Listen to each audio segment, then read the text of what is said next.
पित्तर पंधरवड्याला सुरुवात झाली आहे। अतिशय महत्त्वाचा जो काळ असतो तो म्हणजे पित्तर पंधरवडा। पण अनेकांना वाटतो की हे अशुभ आहे, पण चुकीचं आहे। आपले जे पितर आहेत ते पृथ्वीवर 15 दिवस वास्तव्याला येत असतात। मग त्यांची जी तिथी आहे त्या तिथीला तुम्हाला श्राद्ध विधी करणं अतिशय महत्त्वाचं असतं।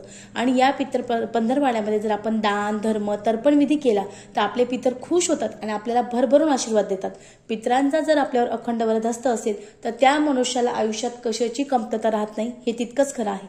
मग आपण आता पितरची जी तिथी आहे, तुमच्या पूर्वजांची जी तिथी असेल, पितरांची जी तिथी असेल त्या तिथीला तुम्हाला श्राद्ध विधी करायचा आहे। मग श्राद्ध विधी जे करायचा आहे तर तो जेवू घालण्याचा टाइम कोणता? अनेकांना वाटतं की 12च्या आधी तर्पण विधी करावा आणि त्यांना जेवू घालावं, अगदी सगळं लवकर आवरून जातो, आमचाही वेळ वाचतो आणि त्यांचाही वेळ असतो। पण हे चुकीचं आहे।